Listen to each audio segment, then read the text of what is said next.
most itt vagyunk. Az az, hogy jött egy olyan gondolatunk, hogy ne csak a sminkeléssel kapcsolatos témákat feszegessük így az iskola berkein belül, hanem találjunk olyan témákat és olyan fantasztikus szakembereket, akik abszolút kapcsolódnak ahhoz, amit mi is képviselünk, a női szépséget, méghozzá egy olyan módon, ami nagyon természetközeli, ami hisz abban, hogy a nőiség az egy életen át tartó csoda.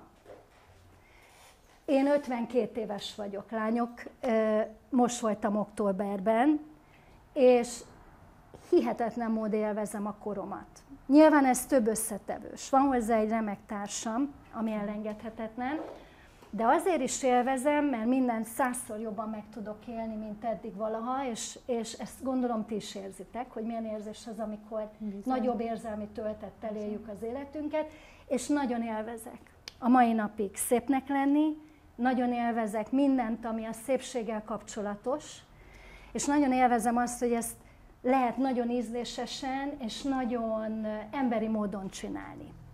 És ennek az első állomása Erika, mert hogy te vagy az első, akit meghívtunk erre a rendezvényre. Nagy megtiszteltetéssel. És igazából most már tényleg veled akarok foglalkozni, meg a te bemutatásoddal. Én már voltam nálad kétszer, de nem menjünk ennyire előre, mert hogy Erika, Varga Erika, természetgyógyász, kozmetikus, manuálterapeuta, illetve a bukál és masszázs magyarországi istennője.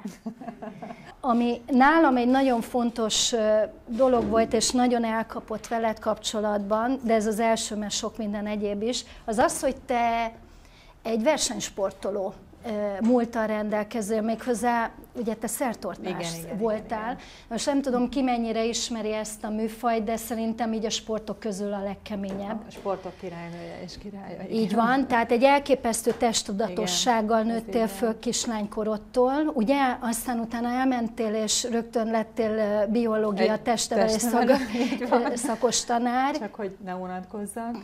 És igazából ez az egész testtudatosság, meg a testtel való ismerkedés, meg munka, meg tapasztalás, ez már gyerekkorodban elkezdődött. Igen. Így van.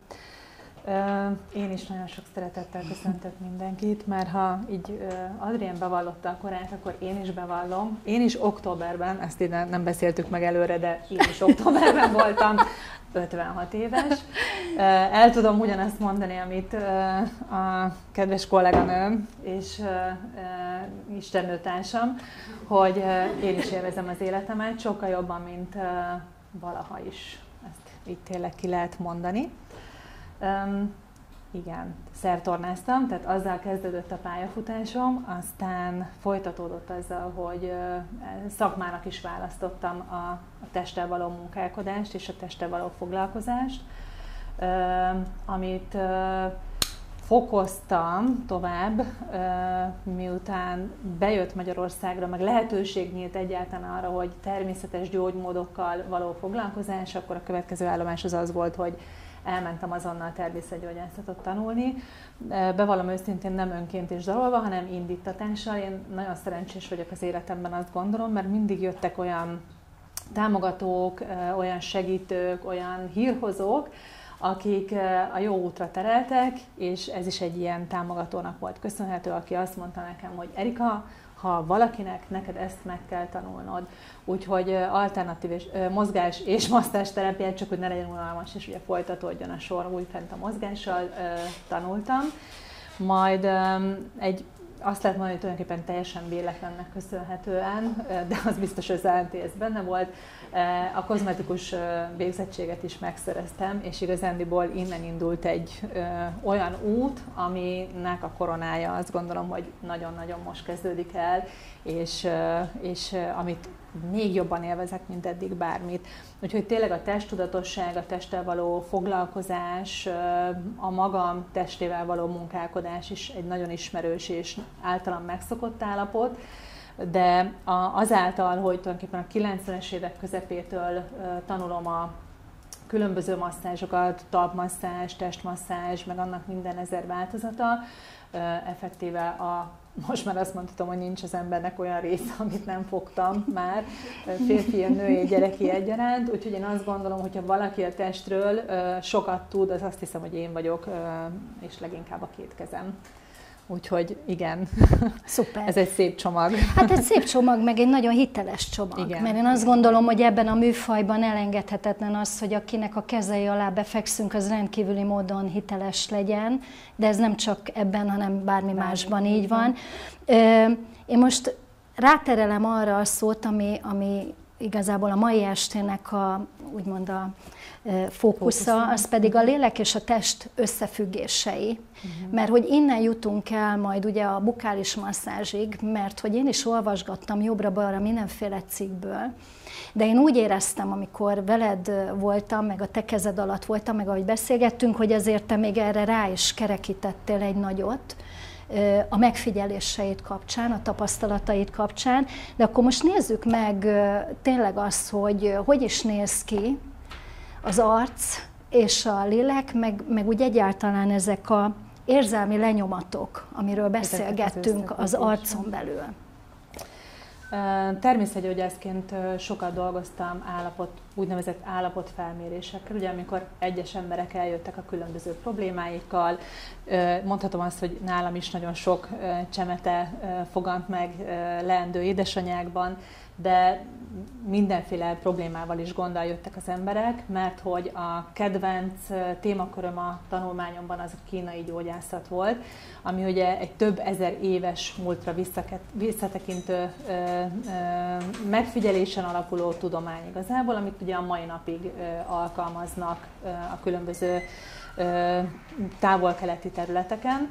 És ezek a megfigyelések voltak azok már ott a legelején, amikor ugye ez még inkább munka volt, mint egy ilyen szerelem, meg a felismerések sorozata, hogy igenis, hogy mennyire összefügg a testünk, illetve a lelkünk, hogy mennyire összekapcsolódik ez a kettő, és hogy ezeket mennyire nem szabad egymástól elválasztani. Tehát nagyon is figyelembe kell venni azt, hogy egy-egy adott lélekállapot, egy-egy terminus az milyen szinten jelenik meg a testen, és nem csak a testtel kell ilyen esetben foglalkozni, hanem a lélekkel is. Ez volt az első olyan momentum, ami egyébként ebbe az egész történetbe engem belekezdett vezetni, hogy így fogalmazzam meg. A következő pedig az a csoda volt, amit a mai napig a legkedvencebb tanulmánynak, illetve tapasztalati útnak tartok, az pedig a kranioszakrális terápia volt. Nem tudom, hogy hányan hallottatok róla, gondolom nagyjából mindenki, de egy nagyon picit itt kitérek, csak ilyen apró részletekre, jó, hogy azért legyen erről mindenkinek, aki esetleg még nem merült ebben elmélyebben képe vagy fogalma. Amikor megfoganunk ugye az édesanyánknak a méhében, elkezdünk növekedni, akkor legelőször belőlünk, mint anyag, ami megjelenik, az a koponyacsontunk, illetve tehát a koponyacsontjaink és a gerincoszlopunk. A koponyacsontok és a gerincoszlop lesz az a szilárd váz, amire tulajdonképpen onnantól fogva az anyagunk elkezd felépülni. Ugye az összes többi csont ehhez a rendszerhez kapcsolódik hozzá, és ehhez a rendszerhez épül hozzá, és erre épül rá tulajdonképpen az összes többi kötőszövetünk, amiket lágykötőszöveteknek nevezünk. A koponyacsontok között az agykamrákban termelődik egy folyadék, ez ugye a kranioszakrális folyadék elnevezést kapta, ami kranioszakrális folyadék a gerincoszlopunkban található úgynevezett dúrazsákban leáramlik a farokcsontunkig, és onnan vissza. Ez egy olyan élettani működésünk, ami mindentől, ami bennünk van, független. Egy kicsit olyan ez, mint amikor jövünk, ugye jövünk erre az anyagi világra, megfogantunk, akkor igazából ezzel a rendszerrel hangol szerintem magára bennünket a Föld, hiszen ez a struktúra, ez a felépítmény ugye az emlős halaknál is megtalálható, és maga a mozgás, amit ez a folyadék végez a testben, egy ilyen nagyon finom leáramló és egy nagyon finom visszaáramló mozgás, ugyanúgy megvan a nagy emlősök vízi mozgásában megtalálható.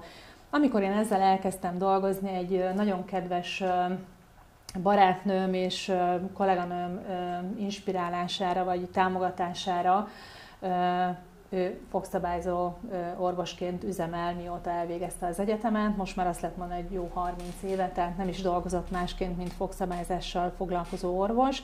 És ő volt az igazából, aki azt kérte tőlem, hogy Erika, hogyha lehet, akkor abban tudnál nekem segíteni, hogy ezt ha elvégzed, akkor próbáljuk meg egy kicsit más szemlélettel, meg más szemszögből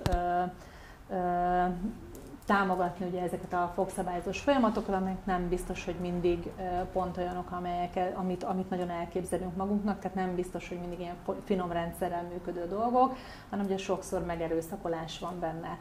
És amikor elkezdtem dolgozni, hát leginkább ugye gyerekeknek a szájába, a kicsi fogacskáikkal, akkor tényleg elkezdtek olyan csodák, meg olyan hihetetlen változások, meg olyan felismerések jönni, amelyek elkezdtek bennem ugye összegyűlni.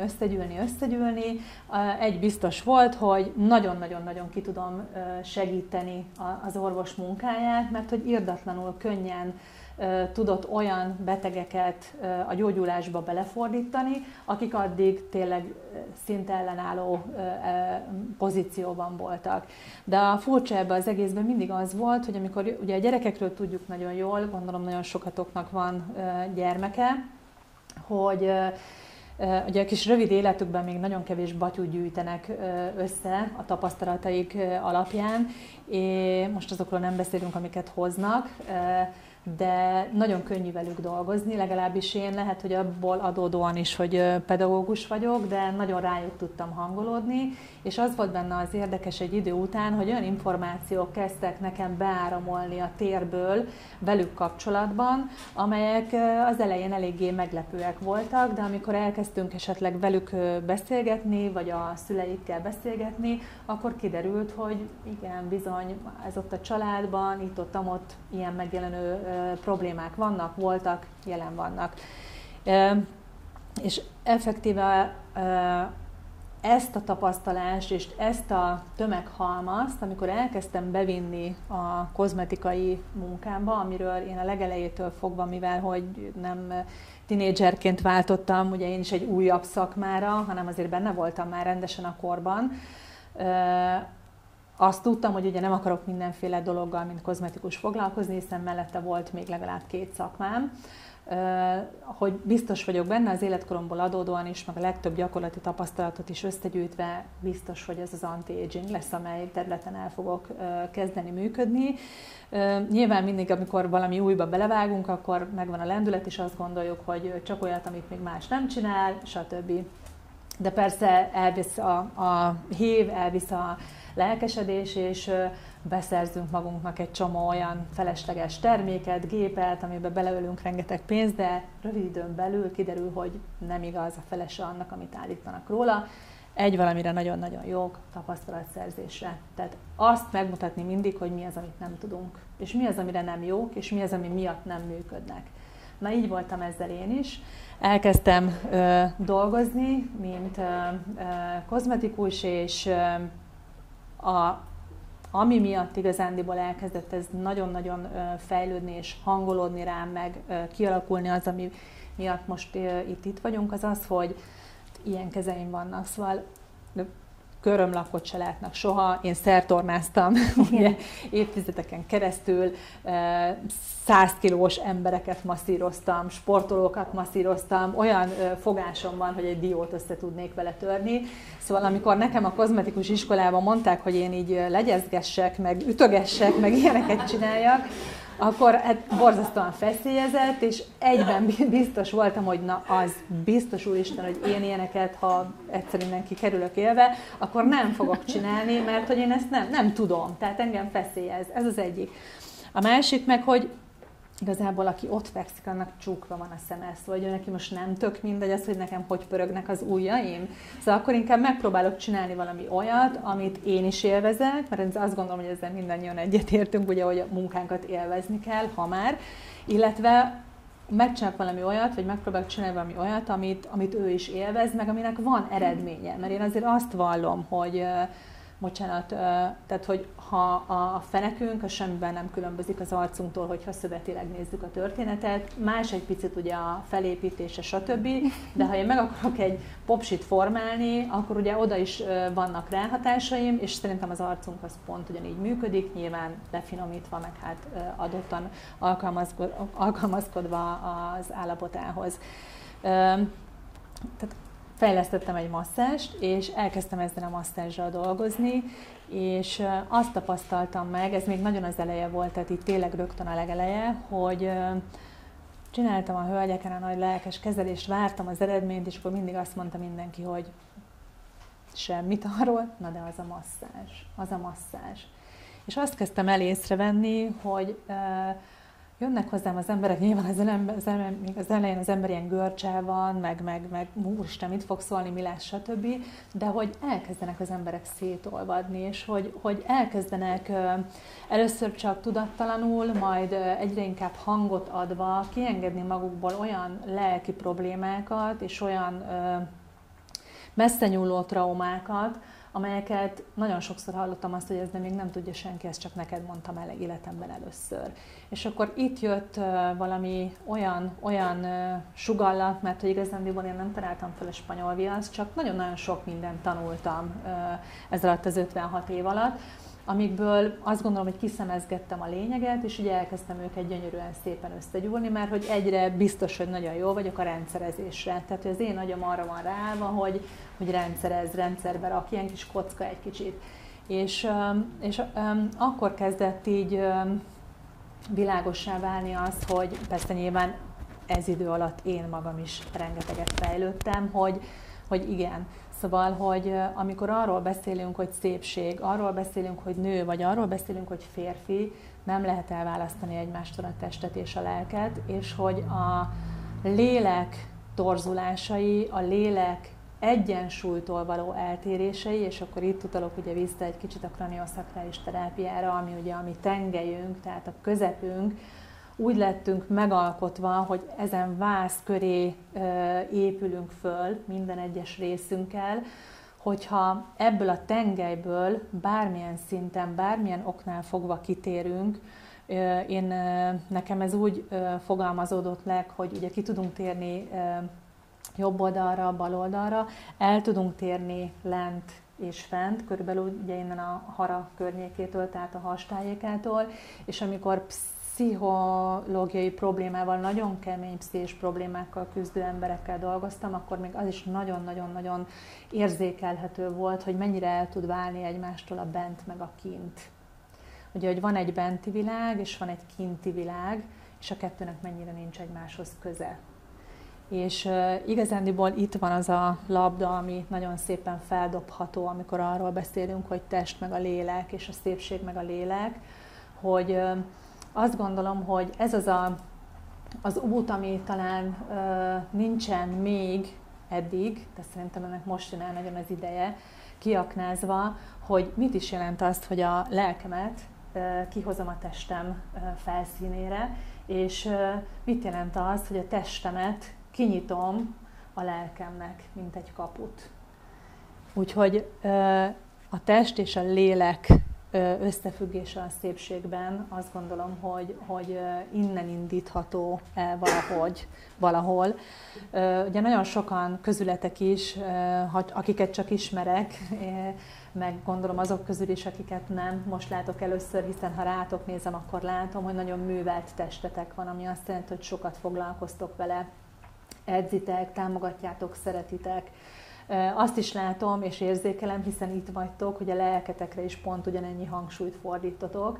Csak kérdés az, hogy a kettőt hogyan ollózzuk össze, hogyan nyitjuk meg a kettőnek a kaput, hogy erre van-e bármilyen jellegű megoldásotok, metódusotok.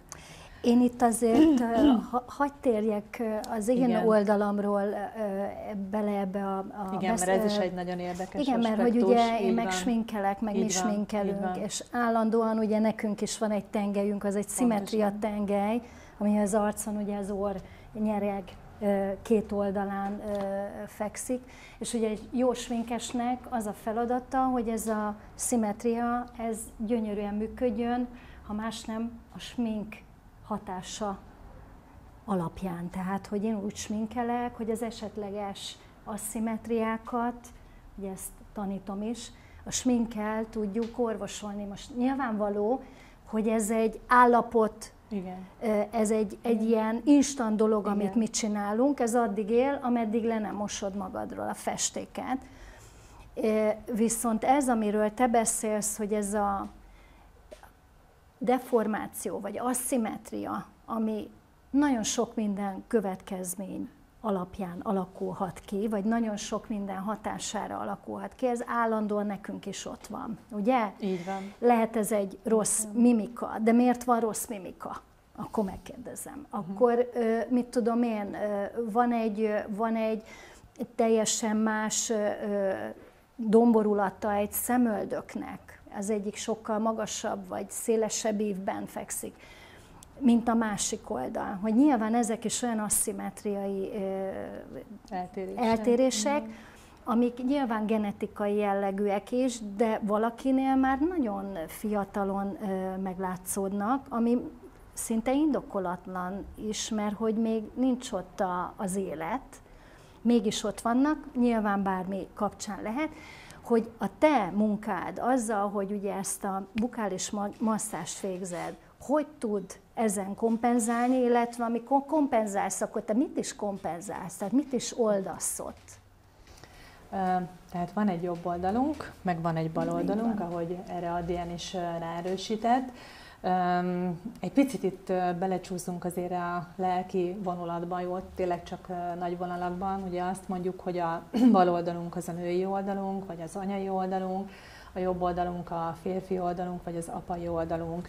De én el tudom nektek mondani azt, hogy jobb oldalon nyilvánul meg például az, hogyha valakit fizikailag bántalmaznak, bal oldalon nyilvánul meg az, hogyha valakit verbálisan bántalmaznak. És még egyébként rengeteg olyan információt el lehet mondani ugye a két oldal különbözősége miatt, amire akkor, hogyha elmész egy átlag, nyilván idézőjel, kozmetikai kezelésre, akkor nem feltétlenül gondolsz, hogy ennyi minden belejátszik a történetbe.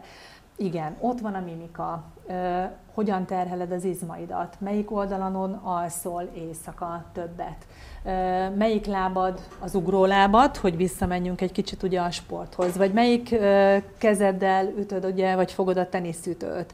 Ezek az egyoldalú izomterhelések, amelyek az izomzatot kihúzzák a középtengelyből, tehát eltérítik ugye valamilyen irányba a középtengelytől, azok bizony az arcunkra is ráülnek, és azon is nyomot hagynak. Egyrészt ugye vannak ezek a terhelések izom szintjén, de ott vannak csontszinten is. Hogyha mondjuk a koponyánkban, vagy koponyánkon található csontok, amelyek ugye nem véletlenül varratos az összeízesülése, valamilyen oknál fogva, ami lehet akár egy fizikai ok, tehát akár betegség, akár sérülés, vagy valamilyen lelki oknál fogva, szomorúság, szorongás, gyászélmény, bármilyen munkahelyi stresszhelyzet, ezek a mozgások ugye beszűkülnek, beállnak, hogy így mondjam, nem tudnak ugye normálisan megtörténni, mert ezt úgy képzeljétek el, amikor a kranioszakrális rendszermozgás van, hogy annak van egy ilyen, minden csontunknak van egy ilyen 3-dimenziós kis nyíló és visszahúzódó mozgás, egy ilyen pulzálás tulajdonképpen. Tehát amikor ez megszűnik, ugye akkor ez a váz nem tudja mozgatni azt a kötőszöveti struktúrát, ami fölötte van.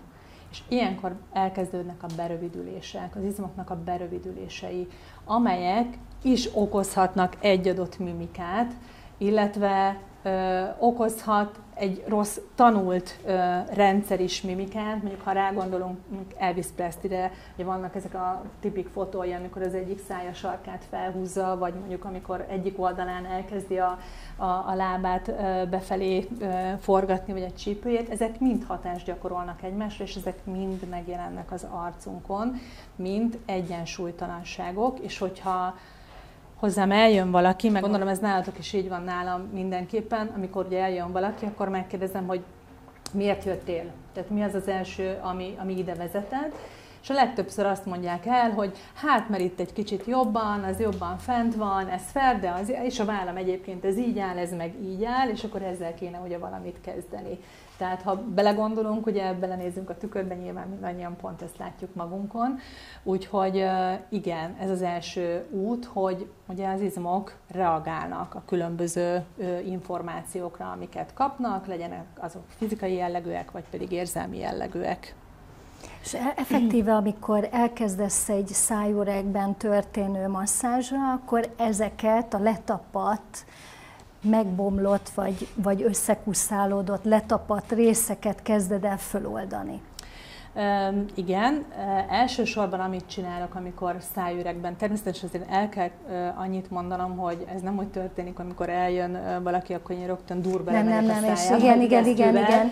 Szóval ezt jó, tehát hogy nem, mert hogy igen, nem vagyok fogorvos, meg különben is, hanem nyilván azért ahhoz, hogy odáig eljussunk, tehát azért ezt valljuk be őszintén, hogy hány embernek nyitott ki a szádat. Tehát tényleg a fogorvos az az egyetlen ember, akinek van egy fehér köpenye, lehetőleg maszkkal, meg mindennel ott van elbarikádozva, és ugye megvan az a bizonyos távolságtartás. Ennél tovább azt gondolom, hogy senkinek nem nyitjuk ki a szánkat.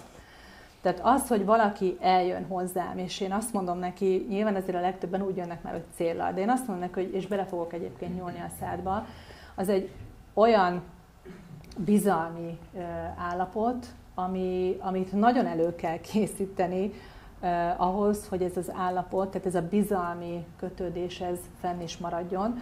Úgyhogy amielőtt belenyúlok bárkinek a szájába, és elkezdem csattogtatni a gumikesztyűmet, azelőtt természetesen megérintem. Természetesen az érintésemmel elkezdem feltérképezni, természetesen elkezdem fellazítani. Mit gondoltok, melyik az a területetek?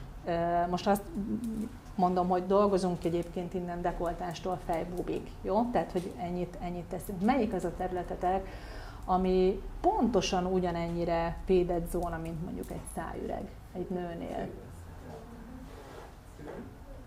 Nem. Tudjátok, hogy melyik az a terület, aminél a legtöbb nő, és egyébként még férfi is, azt mondja nekem, hogy Úristen, ide még soha nem nyúlt így senki. Vagy Úristen, tudod, hány éve vágyok, hogy ide valaki így oda nyúljon? Nem. A dekoltázsod. A dekoltázsuk.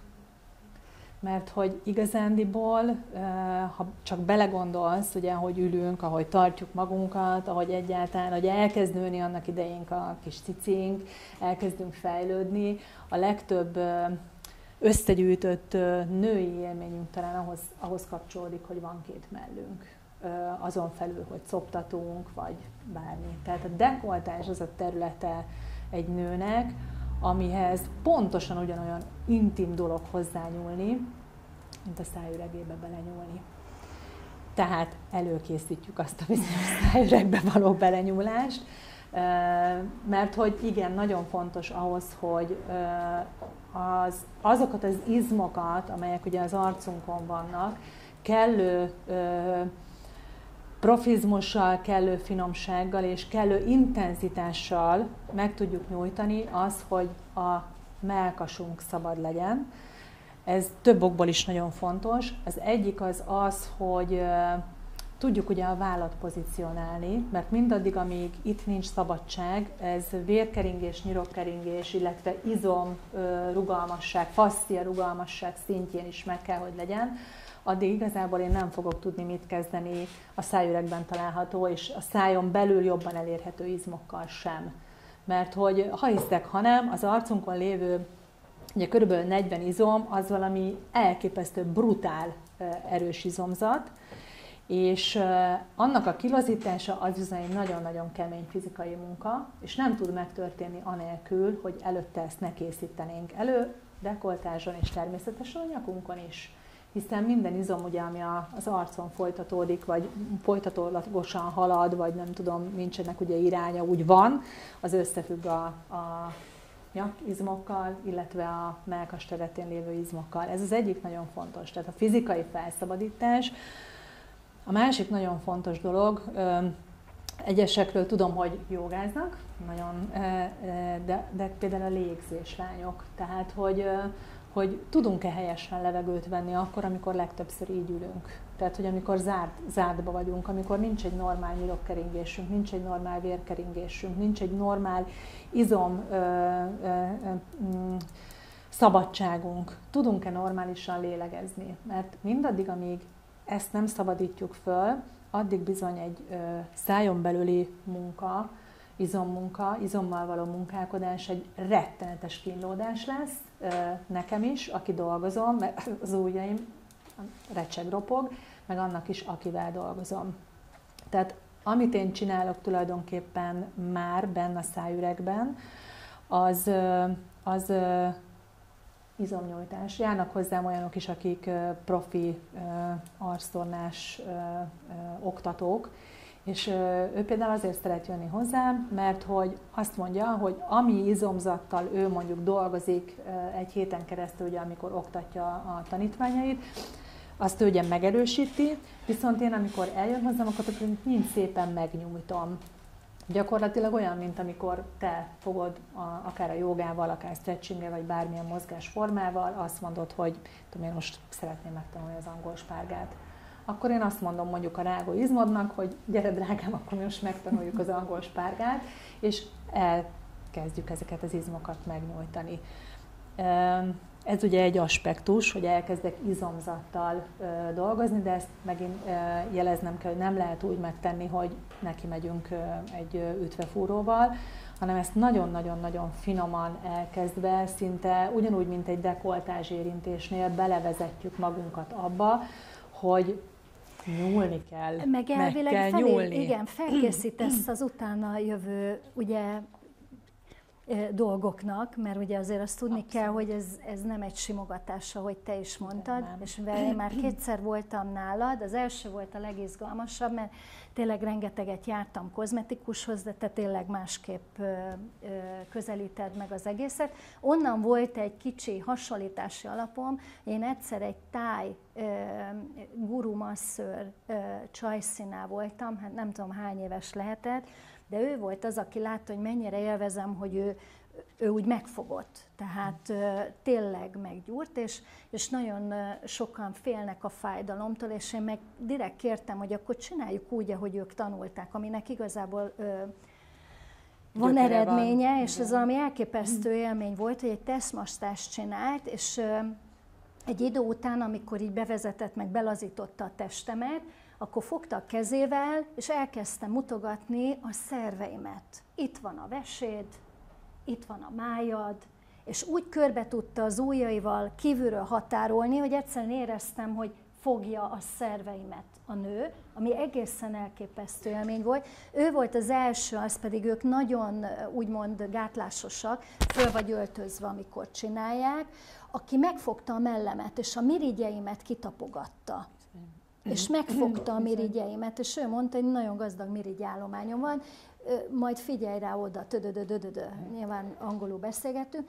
Na, szóval én ehhez tudom hasonlítani azt a sessiont, amit nálad tettem, és igazából valóban ez, hogy ha tényleg sportoltatok, meg nyújtottatok, meg jogáztok, meg csináltok nyújtó feladatokat, az nyilván úgy történik, hogy először finoman indítod, mert különben szétszakadsz, meg nem is engedi a tested. Viszont azt veszed észre, hogy minél tovább egy picit jobban benne maradsz, annál többet tudsz magadból, ugye kinyújtani, kilélegezni. És igazából, amikor nálad voltam, nekem a légzés volt egy óriási segítség, amit más kapcsán tanultam régen, hogy egyszerűen tudja koncentrálni arra, hogy mi történik, és ne feltétlenül a fájdalomra figyeljek. Én, amiért elmentem különben az Erikához, az az, hogy egyszerűen én nagyon félek minden olyan beavatkozástól, ami tűvel történik. Rettegek a tűtől. És egyszerűen meg akartam azt nézni, hogy milyen egyéb dologgal tudok egy kicsit visszavenni a tempóból, amivel így elkezdtünk öregedni. amit én vállalok, mert azt gondolom, hogy ez az életrendje, de nyilván ki akarom maxolni, meg ki akarom tolni, ameddig csak tudom ezt a lehetőséget. És ugye én azt hallottam erről a masszázsformáról, hogy igen, itt kőkeményen hatással vagyunk arra is, hogy le tudjuk lassítani, ugye az öregedés jeleit, tudunk simítani a ráncokon, a mélyebb ráncokon tudunk simítani, illetve be tudjuk indítani a bőrnek azt a természetes funkcióját, ami az áramlás, a szöveti mozgás, az izomnak a beindítása, és ezáltal egy megújulásnak fogunk elindulni, ami nyilván lehet kúraszerés, utána lehet szépen tartani ezt a tonizálást, ugye? Igen. És én nekem ez így nagyon szimpatikus. És nagyon szimpatikus, amit látok magamon, ugye 2-szer voltam eddig, és nyilván ez nagyon az eleje, de már amikor hazamentem, és így mutogattam magam otthon, már akkor, tényleg a kislányom, anya, hát ez nagyon jó, hát ez tetszik nekem. És milyen, hogy ragyog a bőröd? Ugye, amikor hazamész, és az történik, hogy bekerül megindul a véráram, tehát megint úgy beindul a keringés az arcodon belül, és egyszerűen látod, hogy van ez a vitalitás, amit egy jó sport, egy edzés után él meg az ember, hogy úgy beindul minden az arcán. Szóval ez fantasztikus, és igazából, hogyha valaki amúgy is masszíroztatott, mert be volt állva a nyaka, mert a gerince, tudjátok nagyon jól, hogy egy gyógymasszőr elképesztő mit tud művelni a testtel. És hiába szeded be rá a gyógyszert, meg kapod a lazító injekciókat, azok nem oldják meg a problémát, mert hogyha olyan a tartás, olyan a mozgásforma, olyan a feszülés benned, amit nekem most már több mint egy éve így innen így a nyakamból bele az agyamig, hogy éjjel fölébredek rá, mert ugye a stressz most ott izgatja, hogy hiába kened be egy Voltarennel. Mi történik? Lezsibbad, annyi, ugyanúgy beülsz, berántod a vállad, beszükülsz, berángatod magad, feszülsz, és ott vagy. Szóval, hogy ez a folyamatos nyújtás, lazítás, amit csinálsz a testeddel, én bevallom őszintén, hogy amikor leülünk, így lerogyunk este már így a tévé elő, 3 ilyen kis kendőn egyen a lányom, az versenysportoló, az azért, a férjem az is már 54 éve, én is, és nyújtunk. És igazából nyújtunk. És gurizunk, van ez a sima gurink, van, bocsánat, itt most heregolyók, nem tudom, hallottatok-e már róla, amit ide, zseniális. Az a 2 fekete, először így ráfeküdtem, férjem az már így tolja, mondom, te megőrültél, úristen. Figyelj, a hosszú gurit ki fogod hajítani, ha ezt megszokod, mert ezért el eredményt. És itt utalok rád vissza, hogy marha jó, én is imádom a cirógatnak, hát ki nem szereti, nem? Milyen jó érzés, bármivel.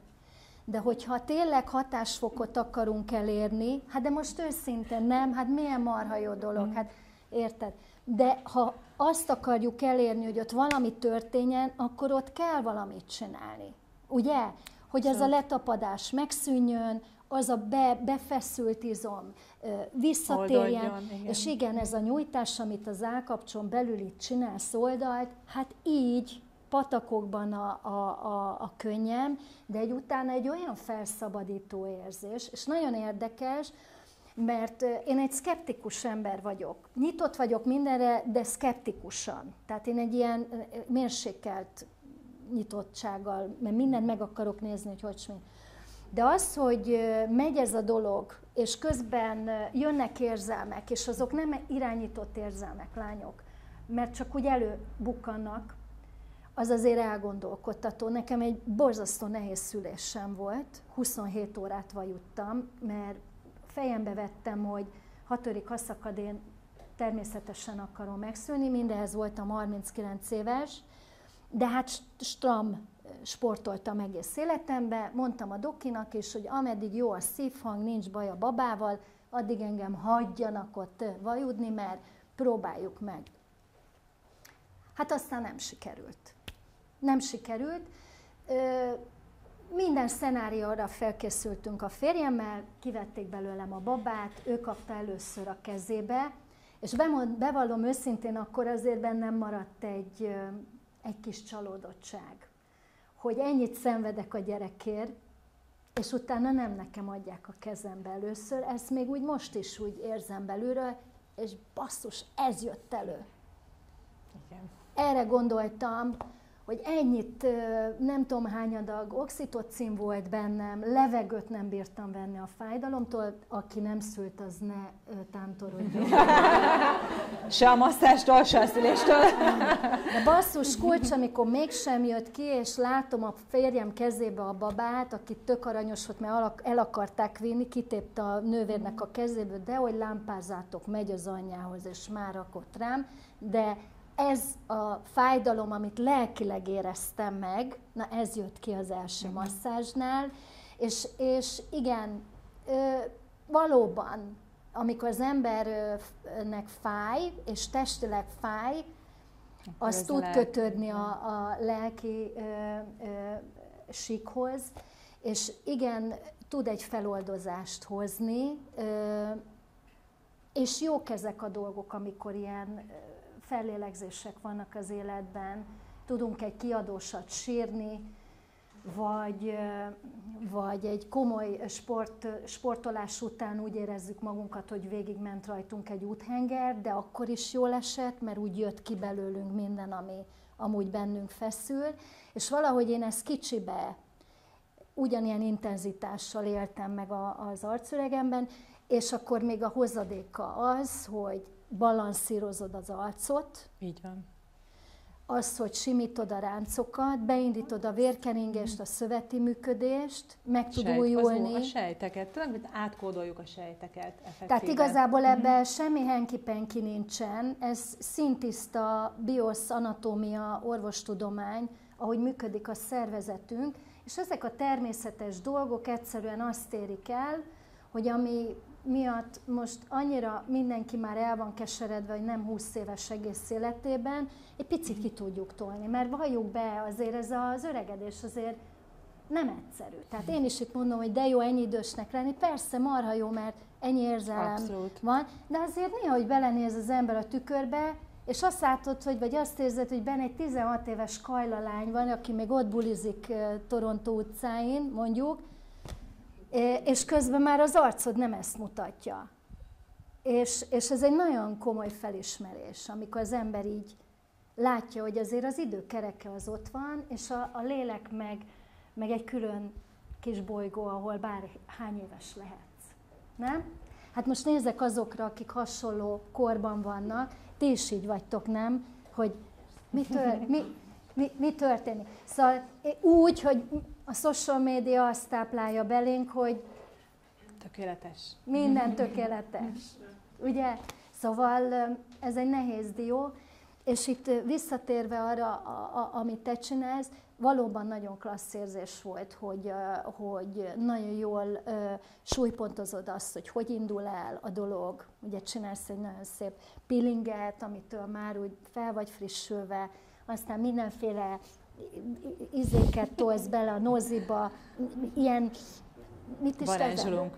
Hidrogént. Hidrogén beletol. Én nem vagyok egy állandóan pörgő csaj vagyok, és ettől a hidrogéntől egy picit így be tudtam lazulni, aztán utána ugye elkezded a masszást, mondtam neked, hogy be van állva a nyakam, mint az állat, a dekoltástól szépen följössz a nyakra, ott szépen kinyújtod, nem a heregolyomat kell használni otthon, hanem szépen kinyújtják, és akkor utána följössz az arcra, az arcot is kívülről azért úgy elkapod. Szétszedjük. Tehát ez úgy elkapja, és utána jön be a szájba, de ezt a szünet után meg is fogjátok tapasztalni, mert ki fogjuk vetíteni, itt van Erikának egy kedves tanítványa, szeretettel üdvözöllek, meg itt van a profi vendég, a legprofibb.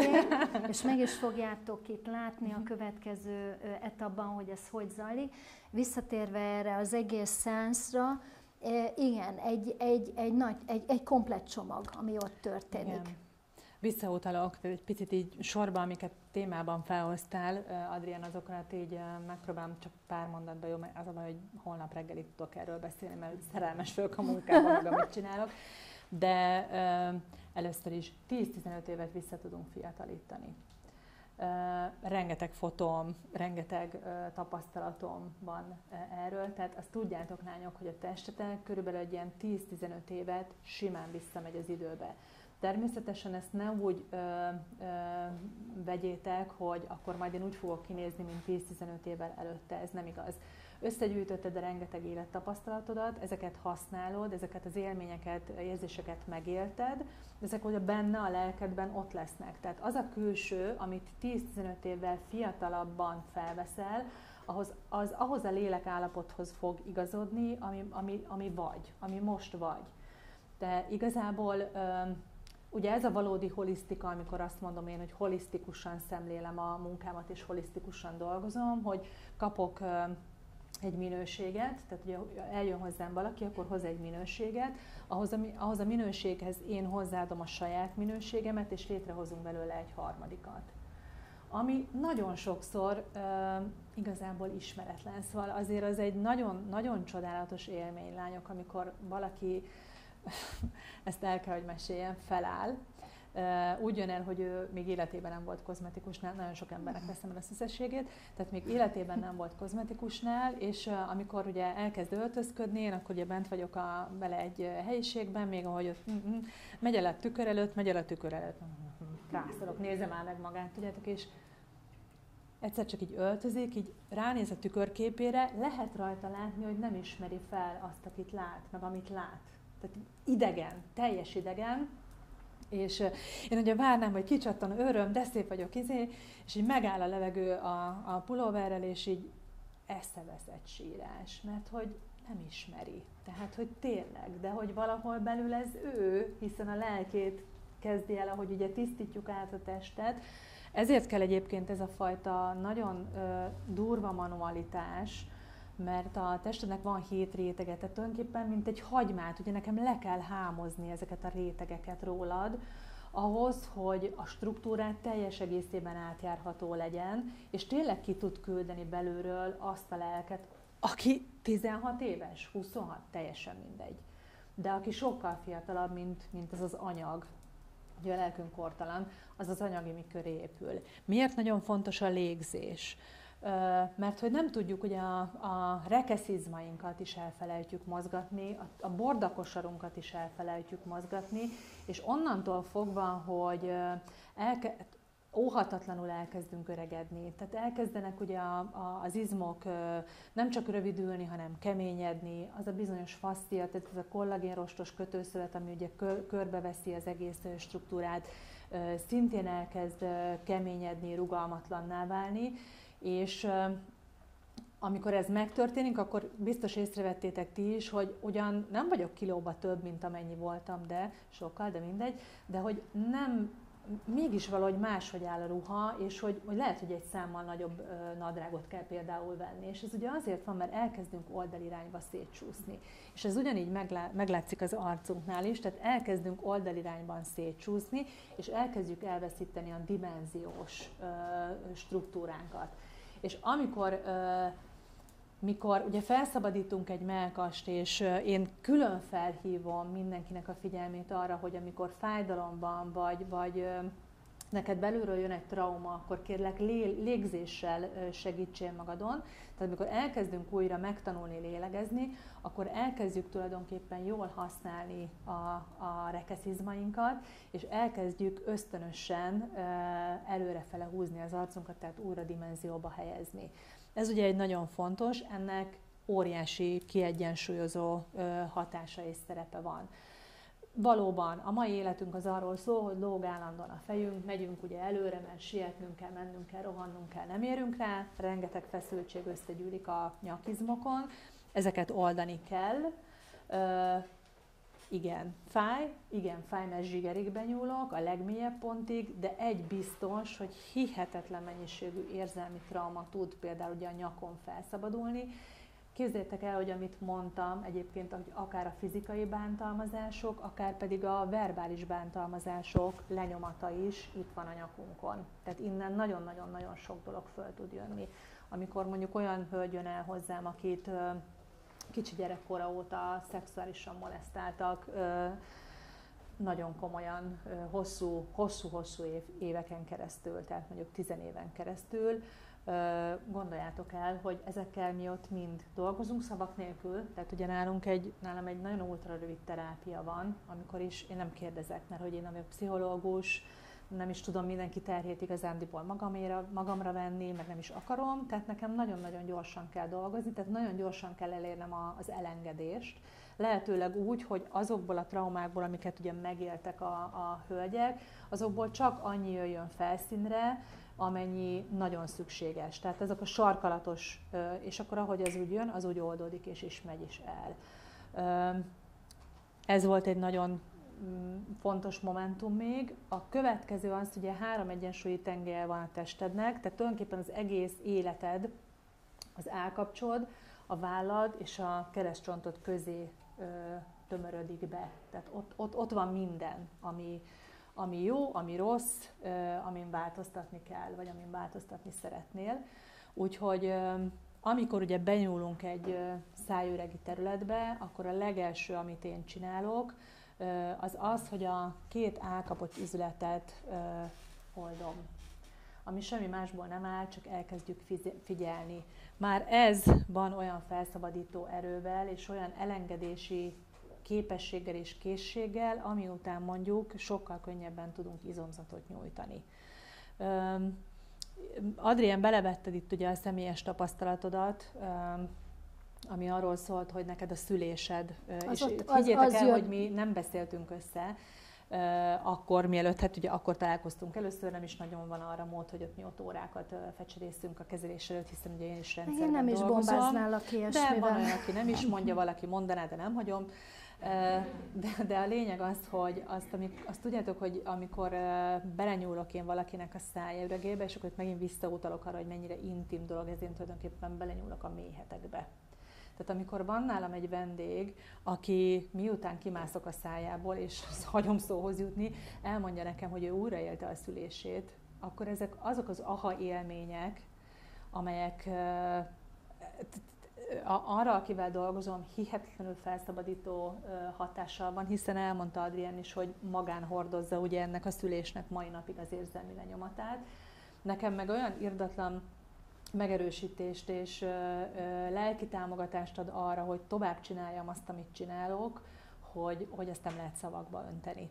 Tehát sokkal mélyebb ez annál, hogy én ott néhány izmot meghúzogatok, meg helyreállítjuk az egyensúlytalanságot, meg akkor kiváltjuk a tűt, és akkor most innentől fogva úgy leszünk szépek, hogy rengeteg tudatalatti program, tehát én azt figyeltem meg a munkám során, hogy amikor szájüregben dolgozom, akkor rengeteg programot tudok előhívni, élményt, traumát, lenyomatot a tudatalattiból, amit ugye igazából álomélményben szoktunk normál esetben feldolgozni, és nem is kell róla nagyon sokszor tudnunk, meg nem is célom az, hogy tudjunk róla.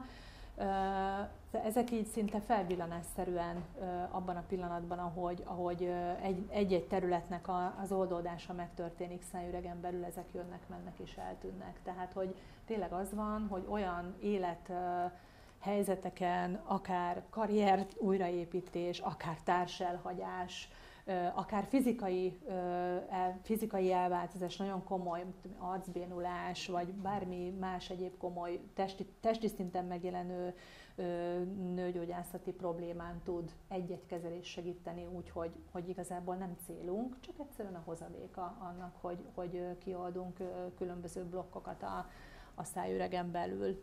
Szuper! Megmutatjuk? Megmutatjuk. Mit szóltok egy rövid szünethez, és akkor utána meg is nézzük, hogy ez hogy néz ki. Oké? Igen.